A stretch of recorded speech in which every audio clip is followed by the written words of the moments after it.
Yada say yam wa kwa baby Adom TV Badwam Jumadie eso yada so mre no wadaje a wode amaye aseda na ye wode apa multimedia 30 eyewa enti ya na wase ana ebuni aye yada mo asepa wona ne yen hyase a woda so ne ye wo ho wona ekọ nanso munti ye gina ye na so ne yada mo ase afofrofo amoba nso ye mo akọ aba wodo ho Badwam multimedia adwumakuo na wontu sika nwu wodo ho dom ye nso a wadwuma etumpon ekoyi ti yada mo ase papa pa ene presenters nom DJs a won ma bako nyina ene won ewum nyina nso nyame nkoso nhiramo ye mpanimfo CEO board of directors management munyina dadafo ne afofrofo nyina yada mo ase yen clients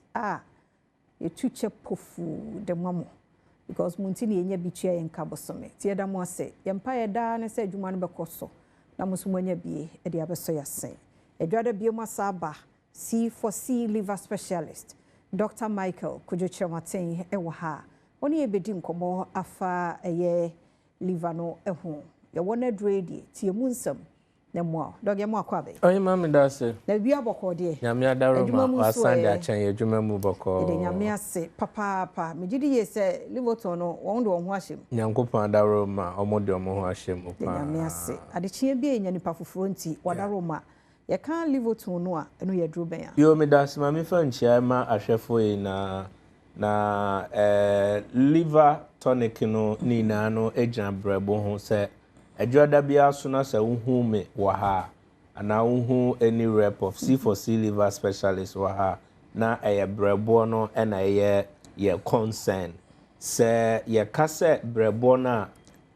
no eye bribia on its own no eye duro a etina wo nipedua ni mu a se onipedua no ohunam ubibi etochima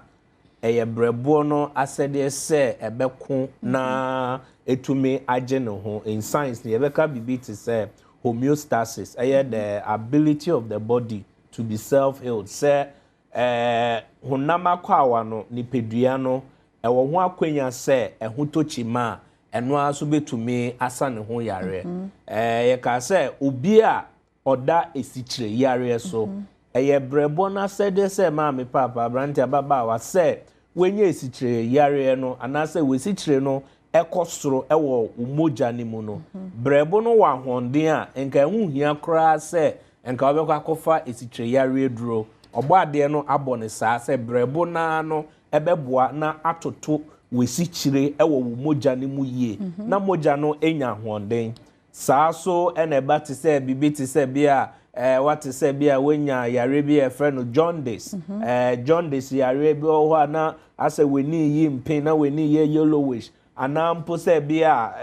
wo hwe say wo skin color no na asesa aye very yellowish ni na no eye mojemu yare eye bibia edoko eye moja no brebo no ewo ahonden a ehu hia kra say obeka say o kwa hwehwe John this de ben eduro na obehia ne say obema wo brebo no ahonden eno na C4C asaban ye so passionate about it say obi biara ebetumi abo ne brebo no ho ban saa so ena say wenya diagnosis say ebia wo issue of yebeka say bia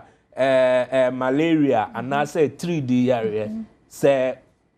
entontom a wenya infection say infected mosquito no say okawa mame abrante ababa wa papa oni bebia ko se parasite no bedware the same moja ni mu na wa ba bedwe na home e wo brebo ni mu enti obo ade ne bo wo brebo no se brebo no wa honden a se parasite ni dware wo moja ni mu a o sense danger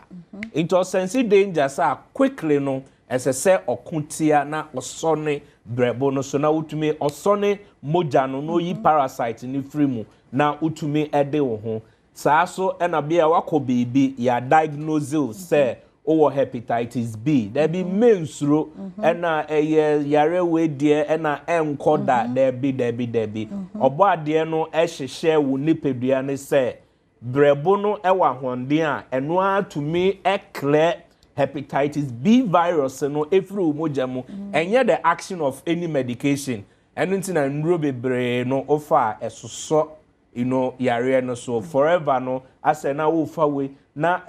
enkrofo bebrae ha echina I just want to say draw way I just want to say draw way na wonam ha but meanwhile no kio nankasa no ewo wo mu wo hwe ye kio nankasa no eti wo mu ahonde ni na no ejina wo brebo no kwanya obefa so a wo bedidi ye kwanya obefa so a chese wo bedidi ntem untan didi un se uyo bia wota untan didi entem wo ye late eater and answer uta like srade aduane moja like certain lifestyle kutia obrebo no o de why you so much addicted to caffeine stuff why you so much addicted to ensa what say o je ho enje eniema hoduo bebre a brebo no ahonde ase no se wan twe ho emfiri ho a mame eno na wo be so much dependent on drugs na is enro and I'm sure muso kire say o fa enro bebre a enro na so ebre wo ewo ni effect a ebrebo no ase so imagine say wo fa edro na nkasa so ebre obrebo no ase na ti say brebo no ntumi nya ahone na dwumedi a ese say odi no ontumi endi saa so na district ye de si ho eye kosiada yese eye men's health eye bema bia me amiti hey ukun a ohwe ukun owo ejuma oba bema bia ubebisa say what is the role of brebo no eba eye prostate health na eba eye brebo no ebua yie ema prostate related issues say eba say prostatic defect sebia wenya prostate hyperplasia wenya prostatitis wenya prostate cancer answer na prostate no the cancer cells no ebe mastasize no brebo no na ema ho kwan intese say o bo brebo ho banya ma me na kire say usi niama kwan bebre ewo wo nipadua ni mu enu nti na C4C ayaresabia no yato yeboa se ahwehwe mu over this 10 years research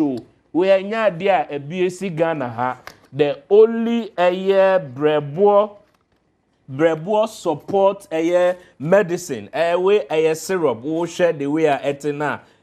syrup tonica chese yenom at the end of the day per wo condition bia se opesa wo de bo ho ban se wo de support wo brebo no ho ayatwe no se support ne bo ho ban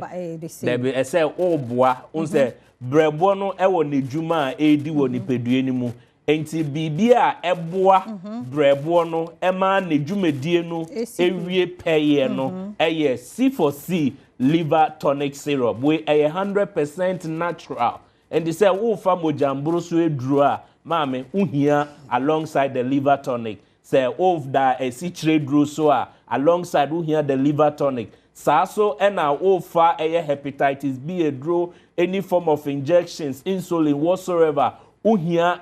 liver tonic no as part of your day-to-day activities. Se nyame ya Adom na se wonsa ekebia. Maame anti ejapoma ohwe yen free Kumasi Bantama. Juada ne nsa kan ne de ukwada na order 5 boxes. Wow. Boxes bia so shemu 12. O say order no de ama nebusua. Saa so na mehwe na maame sinka yenya akonya no ndi adanse but time no emma yen se ebia mo be ma ye kwan 1 minute enti maame papa branta baba wa wo hwe yen C4C liver tonic no 100% natural yenya organa ha man India mu na ye sa natural medication betumi odada ina na se tumi kan ho ofra na wonsa kan na se wo hia na pesa wo de boa obrebo no na ne ntuto ye